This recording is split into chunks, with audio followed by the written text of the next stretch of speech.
ہمیں ان لوگوں کے لیے مدد کرنی چاہیے جو کہ بیچارے بالکل غریب ہیں یا بالکل پڑھے لکھے نہیں ہیں, انہیں نہیں پتا کہ ایک سمپل اپلیکیشن کس طرح لکھی جاتی ہے. تو حالانکہ میں لائر نہیں تھی مگر میں نے اپلیکیشن سمپل ورڈز میں لکھی اور 749 میری اپلیکیشنز قبول ہوئی ہیں سپریم کورٹ میں, جن کو میں خود لیڈ کرتی رہی ہوں اوور دا لاسٹ 15 ایئرس. بس پھر اس طرح سے ہم لوگ کیمپین پلس لٹیگیشن دونوں سائڈز ہم نے چلائیں, اور لابینگ بھی, کیونکہ پارلیمنٹیرینز اور سینیٹرز اور وقت کے وزیر اعظموں سے ہم لوگ ملتے رہے, اور اسی طرح سے یہ بہت ہیڈ لائنز بنی اور بڑا زبردست سلسلہ چلا, بہت سارے لوگ واپس آئے. اگر 3700 کیسز میں نے درج کیے ہیں تو ان میں سے تقریباً 1100 جو لوگ ہیں وہ واپس آ چکے ہیں, جو کہ 1/3 of the total cases registered, جو میں آمنہ سمجھتی ہوں یہ ہسٹوریکل. جی, میں آپ کو صرف یہاں پر ایک بات آپ سے پوچھنا چاہوں گی کہ وہ جو آپ نے, یہ ہم اس کے بارے میں بات کریں گے کہ آپ نے جو ہیں کتنی زیادہ جو ہے وہ آپ نے متعدد گورنمنٹس دیکھی ہیں, متعدد سیاستدانوں کو دیکھا ہے جب وہ اپوزیشن میں تھے, جب وہ اقتدار میں تھے, چیف جسٹسز دیکھے ہیں. کچھ یہ تھوڑا بتائیے کہ خاندان جو ہیں جب کوئی ان کے پیاروں کو لے جاتے ہیں, زیادہ تر کیونکہ جاتے ہی مرد ہیں یا لڑکے ہیں جو والد ہیں, بیٹے ہیں, بھائی ہیں, بالکل. اور یا ہسبینڈز ہیں جن کے اوپر ساری رسپانسبلٹی ہوتی ہے خاندانوں کی, تو جو فیملیز ہیں ان کے اوپر کیا گزرتی ہے؟ دیکھیں جو فیملیز ہمارے پاس آتی ہیں تو مجھے ان کے غم اور دکھ کا اچھی طرح اندازہ ہوتا ہے, being my self a victim, کہ ان کے خاندان والوں کی تعلیم نہیں ہوتی, بچوں کی تعلیم نہیں ہو سکتی, علاج نہیں ہو سکتا, عورتیں جتنی بھی ہوتی ہیں سب ایکسٹریملی ڈپریسڈ ہوتی ہیں, اتنی زیادہ ڈپریسڈ ہوتی ہیں کہ بعض کو تو فٹس پڑ رہے ہوتے ہیں. میں یہاں پہ صرف 2 کیسز کا آپ کو بتاؤں گی. ایک جو پشاور سے میری آئی تھی اور ان کا ہسبینڈ جو ہے وہ جرنلسٹ ہے, تو افنان اس کا نام ہے, اور اس کے ہسبینڈ کو تقریباً 4 سال ہو چکے ہیں اٹھائے ہوئے, اور اس کے 3 بچے ہیں, اور اس کے بعد اس کے اپنا جو باپ ہے وہ ریڑھی لگاتا ہے, اور وہ 9 بہنیں ہیں. تو باپ نے, جب وہ باپ کے پاس آئی اور اس نے کہا میرا شوہر اس طرح لاپتہ ہو گیا ہے, تو باپ نے کہا کہ دیکھو بیٹا, میں تمہارے 3 بچوں کو اور تمہارا بوجھ نہیں اٹھا سکتا, میں تو ایک فروٹ کی ریڑھی لگاتا ہوں, میرے پہلے بھی 8 اور بیٹیاں بھی ہیں. تو وہ پھر واپس چلی گئی. اب اس کا نہ سسرال میں اسے کوئی رکھ رہا ہے, نہ میکے میں اسے کوئی رکھ رہا ہے, وہ کسی رشتے دار کے ورانڈے میں ٹینٹ لگا کے رہ رہی ہے, اور وہ اس طرح سے, مطلب دیر از نو ون کہ کوئی اس کو ایک روٹی کا نوالا بھی دے. مگر اب گورنمنٹ کو سوچنا چاہیے کہ اس طرح کے لوگوں کی کوئی پرماننٹ سولوشن تو نکالیں. وہ خود بیچاری آدھی پاگل ہو چکی ہے. کمیشن میں انہوں نے ڈکلیئر کر دیا انفورس ڈس اپیئرنس کا کیس ہے, مگر آگے کچھ نہیں ہوتا. ایک اور ہے میری بہن ہے, بیچاری راولپنڈی میں ہی ہوتی ہے, اس کا ہسبینڈ 5 سال بعد بڑی کیمپیننگ کے بعد واپس آیا. اب وہ جی واپس آ چکے ہیں, مگر جی وہ ان کی اپنی ہیلتھ ایسی ہے کہ کم از کم 2 سال تو ان کا اپنا علاج ہونا چاہیے, کیونکہ وہ خود مینٹلی اپسیٹ ہے. وہ بچوں کو ڈانٹتے ہیں, بچوں کو اوپر غصہ کرتے ہیں, ان کا صبر ختم ہو چکا ہے, وہ خاموشی کے رہنے کے عادی ہو چکے ہیں. دیکھیں وہاں پہ بالکل تنہائی ہوتی ہے اور جی اندھیرا ہوتا ہے, تو وہ نہ روشنی کو برداشت کر سکتے ہیں نہ شور کو برداشت کر سکتے ہیں. جو اور وکٹم, جی ہاں جی, اور اب ان کی اور ان کے وائف کی انڈرسٹینڈنگ بھی ایک بہت بڑا مسئلہ بن چکا ہے. یعنی وہ جو بندہ اس کا شوہر تھا وہ کوئی اور تھا, جو واپس آیا ہے that is absolutely a different personality. تو یہ جو سائیکولوجیکل مسائل کے ساتھ اٹیچ ہیں, اکنامک مسائل اس کے ساتھ اٹیچ ہیں, سوشل ایشوز اس کے ساتھ اٹیچ ہیں. ایک فیملی ہے جس کی کہ پوری فیملی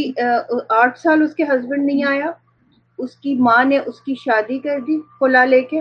بغیر اس کی مرضی کے. اب وہ اس کی بیٹی جو تھی وہ نانی نے رکھ لی, اس کا بیٹا چاچا نے رکھ لیا. یہ کہاں سے تھا یعنی خاندان؟ یہ مری سے اس کا بلونگ کرتے ہیں, ٹھیک ہے, مری گھوڑا گلی سے. ٹھیک. اور یہ اب وہ جو ہسبینڈ ابھی تک واپس نہیں آیا, وہ کسی اور کی بیوی بن چکی ہے, بیٹی نانی کے پاس پل رہی ہے اور بیٹا چاچا کے پاس. ٹھیک پورا ہے, خاندان تباہ ہو گیا. جی یہ بہت زیادہ افسوسناک اور دل دکھانے والے قصے ہیں، اور یہ جو آمنہ نے صرف 2-3 کیسز ہمیں بتائے ہیں کہ اس میں حالات اتنی، اور یہ تو ہر طرف یہ ایشو ہے پاکستان میں، کشمیر سے، اور مری کا انہوں نے پشاور کا ذکر کیا، پنڈی، اسلام آباد، لاہور، کراچی، سندھ کے اور شہر لاڑکانہ، خیرپور، حیدرآباد اور بلوچستان کے تو بہت بڑا یہ ایشو ہے، وہاں سے تو ہزاروں لوگ لاپتہ کر دیے گئے تھے، اور خیبر پختونخوا جو فارمر فاٹا تھا وہاں پہ بھی، وہ علاقوں میں بھی یہ بہت ہی زیادہ ایک مسئلہ ہے، اور ہم اس کے اوپر جو آپ نے کمیشن کا بھی ذکر کیا، ہم اس کے اوپر اور بات کریں گے حیدر کے ساتھ، آپ کی طرف ہم آئیں گے، کیونکہ اس میں جو سب سے بڑا ایشو یہ ہے کہ جو لوگ ہیں ان کو یہی نہیں پتا ہوتا کہ ان کے لوگ کہاں چلے گئے ہیں پیارے، اور وہ کوئی اینڈ ان سائٹ نہیں ہے جو لوگ چلے جاتے ہیں ان کے بارے میں کہ اچھا کیا بنے گا، کیا ان کو وکیل کریں، کیا ان کا ہاں کیس ہے، یا کیا جیل ہوں گے، کتنی دیر تک کہاں ہیں۔ میں تالیہ کی طرف چلوں گی، کیونکہ تالیہ کے جو والد ہیں وہ نومبر 2019 میں ان کو اٹھایا گیا تھا، اور پھر اگلے سال 2020 میں 9-10 مہینوں کے بعد ان کا پتہ چل گیا تھا کہ وہ کہاں ہیں۔ تو کورٹ میں جب کیس ہوا، اور یہ جو ادریس خٹک ہیں ہیومن رائٹس ڈیفینڈر، جو کہ بہت بڑے انٹرنیشنل رائٹس کے اداروں کے ساتھ خود بھی کام کر چکے ہیں، وہ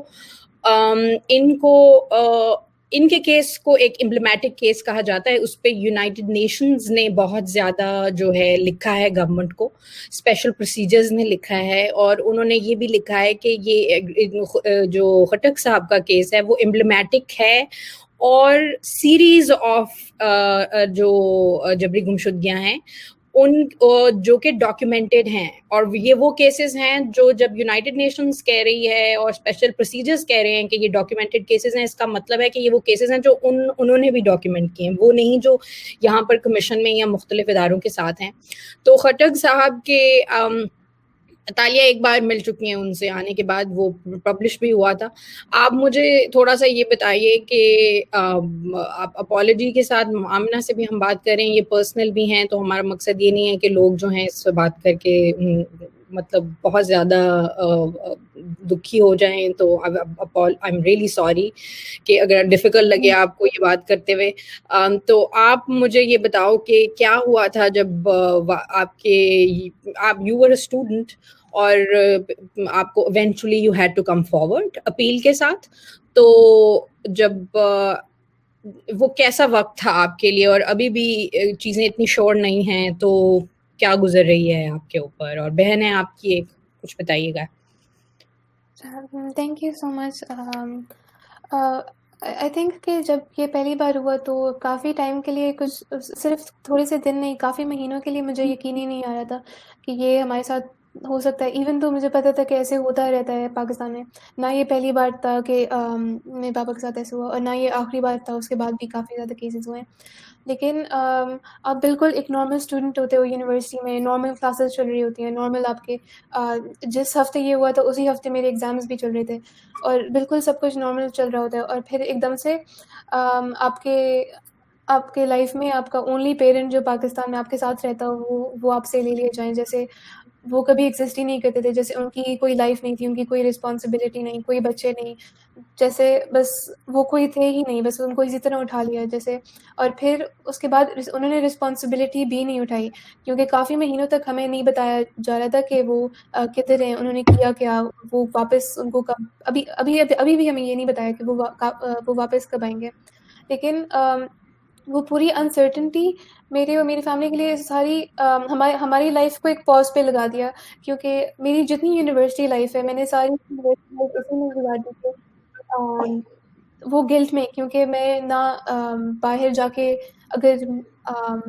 میرا دن اچھا نہیں گزرتا، کیونکہ مجھے پیچھے گلٹ ہوتا ہے کہ پیچھے میری پوری فیملی ٹوٹ چکی ہے، کیونکہ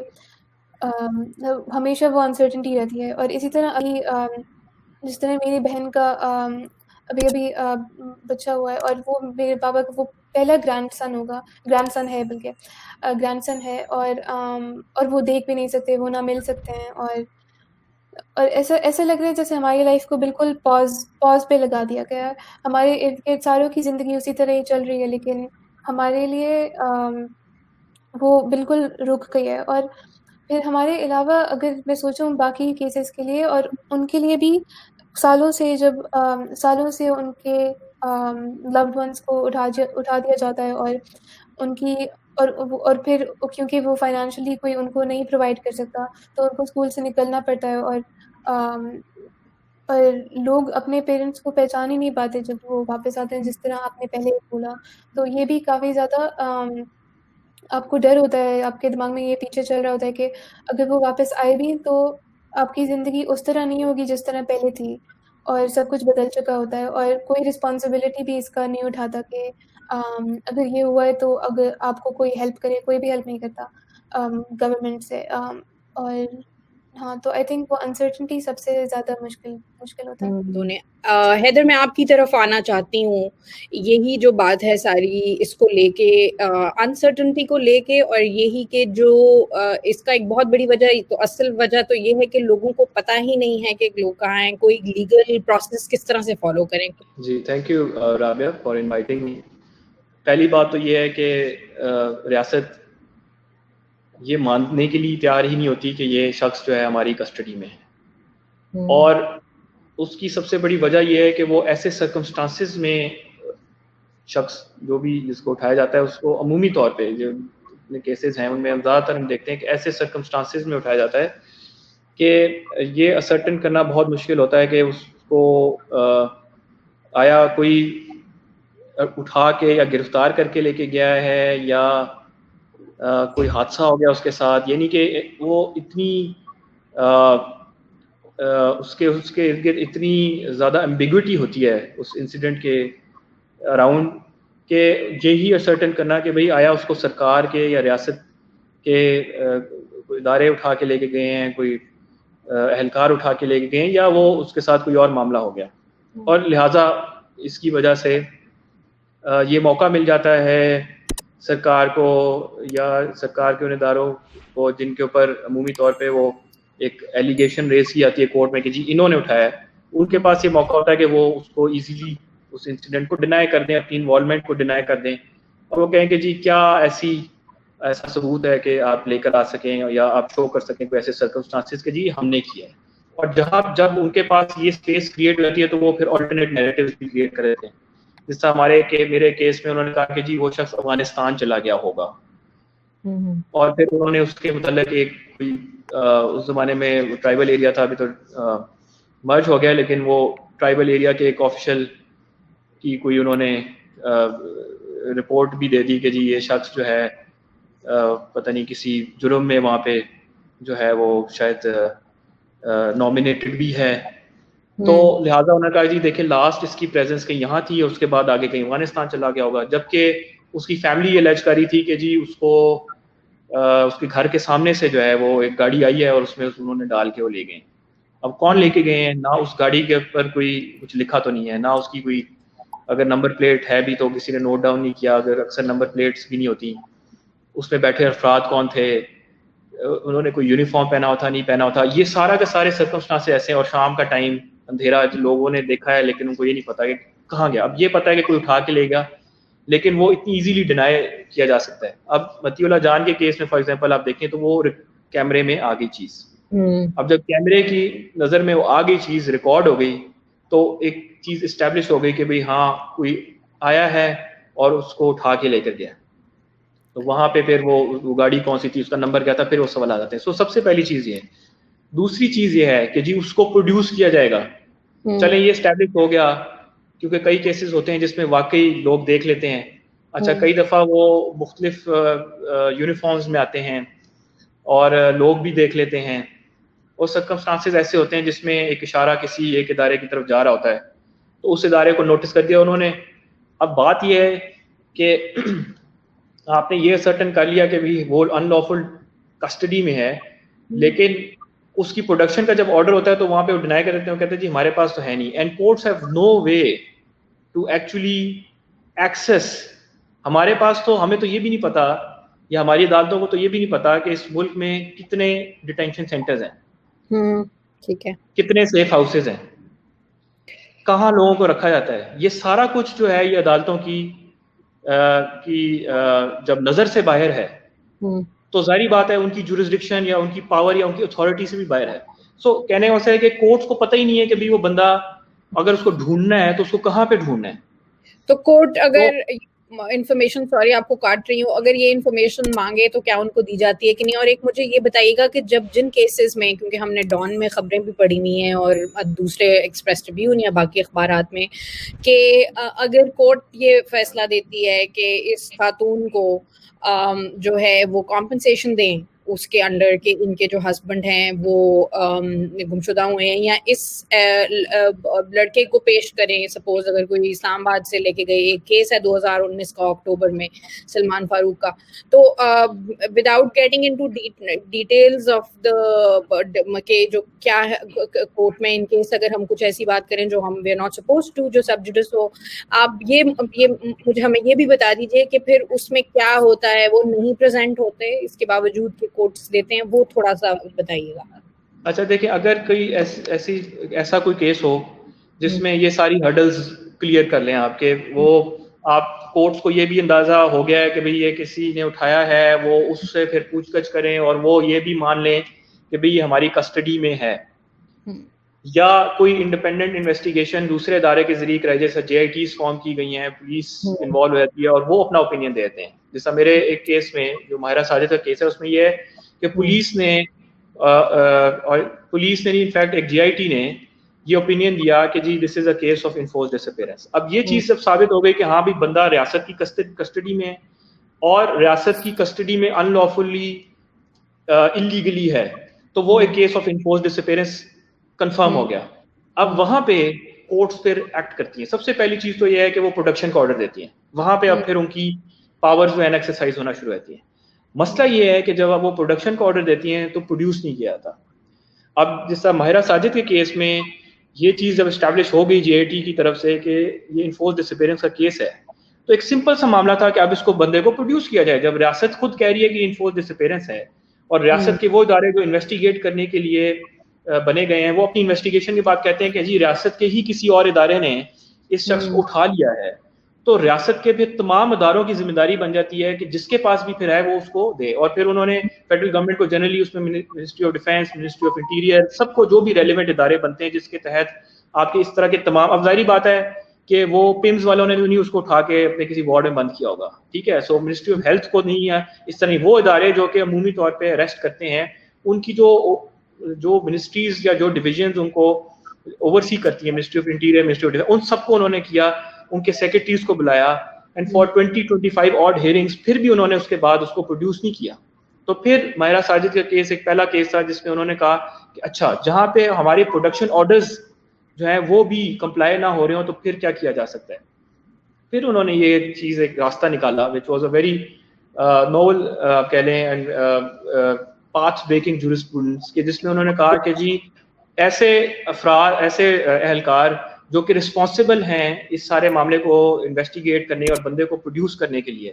وہ جب تک وہ اگر پروڈیوس نہیں کر رہے اور کوپریٹ نہیں کر رہے تو ان کے اوپر فائن امپوز کیے جائیں گے، اور جب تک وہ بندہ پروڈیوس نہیں کیا جائے گا تب تک اس بندے کی فیملی کو، بیکاز ویری رائٹلی آپ نے پوائنٹ آؤٹ کیا کہ انٹرنیشنل لا کے تحت نہ صرف وہ شخص اس کو اٹھایا گیا بلکہ اس کی فیملی بھی victims of enforced disappearance کی زمرے میں آتی ہے. تو اس چیز کو ہائی کورٹ نے ریکگنائز کیا، فار دا فرسٹ ٹائم انہوں نے یہ بھی ایک اسٹیپ فارورڈ تھا کہ انہوں نے ریکگنائز کیا کہ victims families are the person who has been forcibly disappeared, اس کی فیملی بھی وکٹم کے زمرے میں آتی ہے، تو لہٰذا اس فیملی کو کمپنسیٹ کیا جائے گا. اور جو آمنہ صاحبہ نے بڑے رائٹلی پوائنٹ آؤٹ کیا کہ اتنی سیریس ایشوز ارائز ہو جاتے ہیں فیملیز کی لائفز میں، تو اس نیگیٹو افیکٹ کو جو ہے، ان نیگیٹو کانسیکوینسز کو تھوڑا سا میٹیگیٹ کرنے کے لیے کمپنسیشن جو ہے ایوارڈ کرنے کی انہوں نے بات کی. سو ماہرہ ساجد کے کیس میں انہوں نے کہا کہ جب تک وہ شخص، اس شخص کو پہلی بات کہ اس کو پروڈیوس کیا جائے نہیں، جب تک پروڈیوس ہوتا، اور پروڈیوس کیا جائے جب تک نہیں پروڈیوس ہوتا تو اس کی فیملی کو کمپنسیشن دی جائے. اور تھرڈلی یہ کہ وہ اہلکار جو کہ کورٹ کے سامنے اسٹیبلش جن کے بارے میں جن کا کنڈکٹ ہو چکا ہے کہ وہ انہوں نے یا تو انویسٹیگیشن میں لیپس کی، یعنی کہ starting from the S H O جس نے جب وہ بندہ اٹھایا گیا تھا تو اس کو ریفیوز کر دیا to register an F I R, اس شخص سے لے کے وہ تمام افراد، سیکرٹری ڈیفینس اور یہ سارے جو کہ رسپانسبل ہیں for the production of that person لیکن وہ نہیں کر رہے، ان سب پہ فائنز امپوز کیے. So these are 3 things. تو اس میں کیا کمپنسیشن ملی پھر جی, لیکن انفارچونیٹلی 2016 میں یہ کیس ہوا. 2016 میں یہ پہلے گیا کمیشن میں, کمیشن نے جو اس کا طریقہ کار ہے اس کے مطابق وہ دے فیل ٹو مطلب ریکور دا پرسن, اور اس پہ ہم بے شک بعد میں بات کر سکتے ہیں کہ کس طرح کمیشن بھی بالکل ایک ان افیکٹو باڈی ہے, بٹ وہ فیل ہو گیا پھر بیکاز ایڈیکیٹ ریمیڈی یا جو آلٹرنیٹ ریمیڈی تھی وہ نہیں کوئی اویلیبل تھی, تو لہٰذا ہائی کورٹ گئے. ہائی کورٹ نے جب یہ ساری کاروائی کی 2018 میں اس کی ججمنٹ آئی ہے. 2018 سے آج 2021 آ گئے, اس خاتون کو 1 روپیہ نہیں دیا سرکار نے. ٹھیک ہے, یہ اچھا, یہ آپ نے تھینک یو, یہ آپ نے ڈیٹیل میں ہمیں بتایا ہے. یہ یقیناً ایک ایسا کیس تھا کہ جو کورٹ کی جو ورڈکٹ تھی اس کے اوپر اور جو ججمنٹ تھی وہ ساؤتھ ایشیا میں لائرز نے بہت انٹرسٹ سے دیکھی تھی, بیکاز یہ مسئلہ گمشدگیوں کا اور بھی جنوبی ایشیا کے ممالک میں ہے, اور اس کو سمجھا گیا تھا کہ ایک بہت فارورڈ, ایک بہت ہی ایک ایڈوانس قسم کا ججمنٹ ہے, اور اس کو بہت ویلکم کیا گیا تھا. مگر یہ ایک ریالٹی ہے کہ پوری ایک مشینری ہے جو اس وکٹم کے کو نہ تو اس کا حق دینا چاہتی, نہ بندہ واپس کرنا چاہتی, بلکہ اس کے اگینسٹ کام کیا. اچھا, کیونکہ وقت کم ہے تو ہم instead of doing another round, آپ بالکل کوئکلی شارٹلی میں آپ سے ہی بات کرتی ہوں اور پھر میں تالیہ اور آمنہ کی طرف جاؤں گی کہ یہ بتا دیجئے کہ جو کمیشن کا جو پلیز مختصر طریقے سے جو کمیشن ہے وہ اس کے ابھی آئی سی جے نے کافی ہارڈ ہٹنگ ایک رپورٹ بھی انالیسس بھی دیا ہے کہ کمیشن کا جو کانڈکٹ ہے وہ کام ہے اپنا نہیں کر پائے, تو اس کو تو جو ہے وہ ڈیزالو کر دینا چاہیے اور کوئی اور باڈی ہونی چاہیے اس کو دیکھنے کے لیے. ایک طرف اس کے اوپر بتائیے کہ یہ کیوں سکسیسفل نہیں ہے. جی دیکھیں, میں بڑا بریفلی بات کروں گا. دیکھیں, کمیشن اس لیے بنا تھا کہ لوگوں کو ایکٹیولی ٹریس کیا جائے. اس کا مطلب یہ ہے کہ ان کو ٹریس کیا جائے آل دا وے جہاں پہ وہ بند ہیں وہاں سے. یہ نہیں کہ دفتروں میں بیٹھ کے نوٹسز جاری کر کے انہی لوگوں سے درخواستیں کر کے کہ جی بندہ واپس کر دو, یہ نہیں تھا. وہ یہ تھا کہ the commission will actively investigate these cases, actively اپنے دفتروں سے نکل کے فیلڈ میں جا کے لوگوں کو ٹریس کریں گے, انسپیکشنز کریں گے, فائنڈ آؤٹ کریں گے کہاں ہیں لیگل ڈیٹینشن سینٹرز, اور جو ڈکلیئرڈ انٹرنمنٹ سینٹرز ہیں وہ تو ہے ہی ڈکلیئرڈ وہاں پہ, اور وہاں سے لوگوں کو بازیاب کریں گے. Number 1 it has completely failed. یہ ان کا مینڈیٹ ہے commission for inquiry of enforced disappearances کا. سر یہ ان کا دیکھیں نا, بات یہ ہے کہ سرے سے انہوں نے اپنی جو مینڈیٹ ہے اس کو فلفل نہیں کیا. مین چیز جو سب سے تھی وہ یہی تھی کہ انہوں نے کمیشن آف انکوائری جو ہے basically it was supposed to inquire into disappearances, تو یہ انہوں نے جو ہے وہ جو انکوائریز کرنی تھی, انویسٹیگیشنز کرنی تھی, وہ ایکٹیولی پروایکٹیولی فیلڈ میں جا کے وہ نہیں کی. نمبر 1. نمبر 2, انہوں نے کسی قسم کی جہاں پہ لوگ بازیاب ہو گئے وہ کس طرح ہوئے کہ وہی کہ دفتر میں بیٹھے ہیں, ایک عدالت بنا لی, اس میں کوئی کیس آیا نوٹس کر دیا, پھر اس نوٹس پہ نوٹس پہ نوٹس پہ نوٹس کرتے رہے. ایک جے آئی ٹی کا انہوں نے کانسیپٹ لے کر آئے, لیکن وہ جے آئی ٹیز بھی جو ہیں اس میں وہی ادارے سارے ہیں جن کے اوپر الزام ہوتے ہیں. انہی اداروں پہ مبنی ایک جے آئی ٹی بنا دی. بیسیکلی ان اداروں کو ساتھ کوآپٹ کر لیا اور کہا کہ جی آپ برائے مہربانی جو ہے وہ بندہ پروڈیوس کر دیں. وہ اگر کر دیں تو ٹھیک ہے, نہیں کریں تو کمیشن اس سے آگے کچھ نہیں کرتا. تو لہٰذا ایک یہ چیز. دوسری چیز یہ کہ یعنی کہ وکٹمس کو یا وکٹم فیملیز کو انہی کے رحم و کرم پہ چھوڑ دیا, خود کچھ نہیں کرنا. صرف ایک پلیٹ فارم بنا دیا گیا which is basically channel, communication channel between وہ ادارے جو کہ اٹھاتے ہیں اور وہ لوگ جن کے بندے اٹھائے گئے. ایک کمیونیکیشن چینل ہے, ایک پوسٹ آفس ہے جو کہ دونوں کے درمیان ایک کمیونیکیشن ہے. دوسرا یہ کہ کسی قسم کی رسپانسبلٹی, یعنی کہ جہاں پہ لوگ بازیاب ہیں تو آپ انہوں نے پوچھنا تھا, انکوائر کرنا تھا کہ کس نے اٹھایا, کون تھے آفیشلز, ان کی جو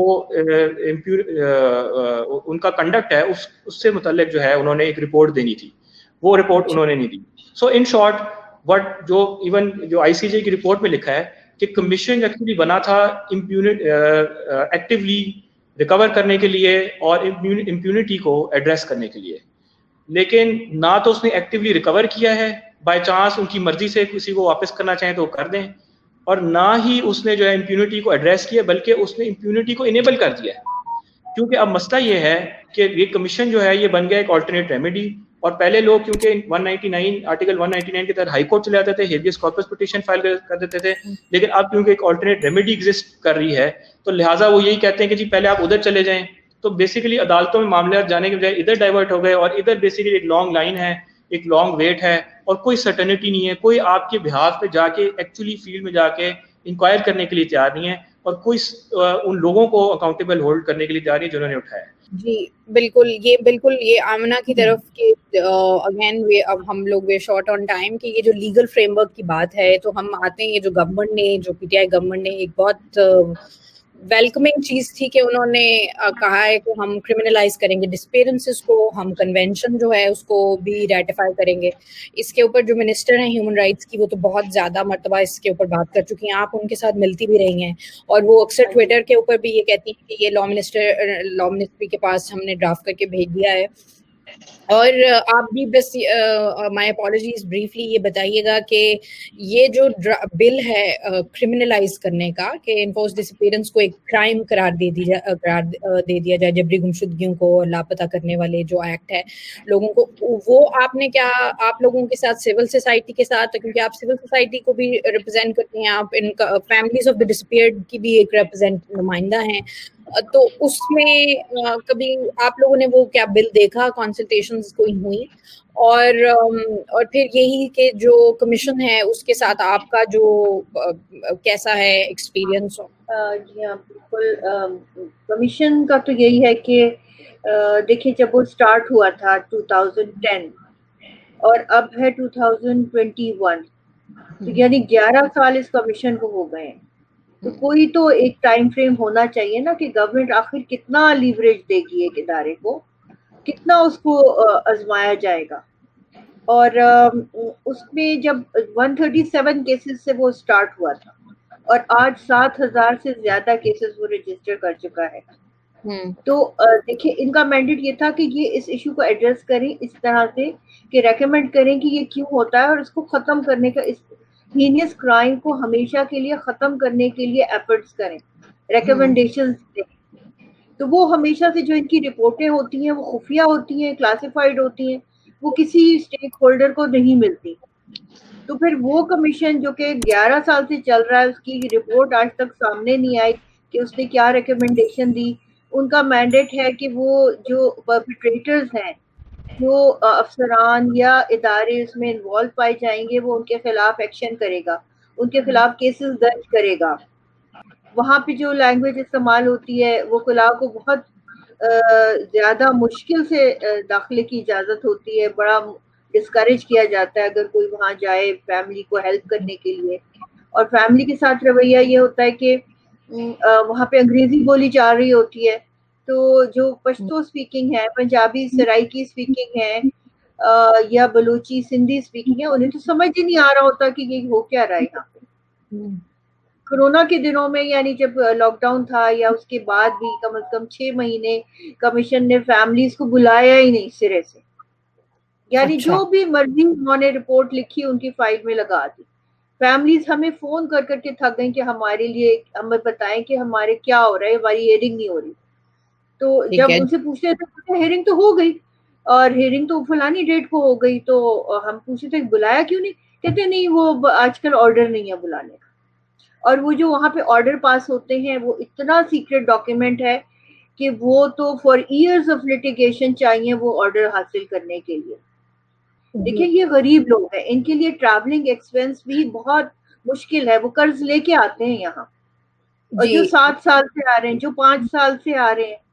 تو وہ تو پاگل نہیں ہوں گے تو اور کیا ہوں گے. اچھا یہ میں کیونکہ وقت کی کمی کے پاس کی وجہ سے میں آپ کو صرف اتنا کہہ رہی, یہ مجھے ہمیں بتا دیجیے کہ جو کنسلٹیشن پروسیس ہے یہ جو لا پاس کرنے ہاں جی, شری مزاری صاحبہ جو منسٹر آف ہیومن رائٹس ہیں, آپ اس میں ہیں, اس کے پروسیس میں شامل تھیں, کوئی کنسلٹیشنز ہوئی, آپ نے وہ ڈرافٹ دیکھا ہے کہ کیا لکھا ہے اس میں؟ نہیں, ہم کو شامل نہیں کیا گیا ہے اسٹیک ہولڈرز کو, اور وہ اپنی ہی انہوں نے ایک کیبنٹ کمیٹی بنا کے اس کو ڈرافٹ کیا ہے, اور اس کے بعد انہوں نے شری مزاری صاحبہ کے کہنے کے مطابق انہوں نے لا منسٹری کو دے دیا ہے. مگر لا منسٹری اس کو تقریباً 2.5 سال سے لے کر بیٹھی ہوئی ہے, اور اس کو آگے نہیں چلا رہی, یعنی کہ نہ اس پہ ڈسکشن ہو رہی ہے, نہ اس کی کے اوپر کوئی پیش رفت نہیں ہو رہی. جبکہ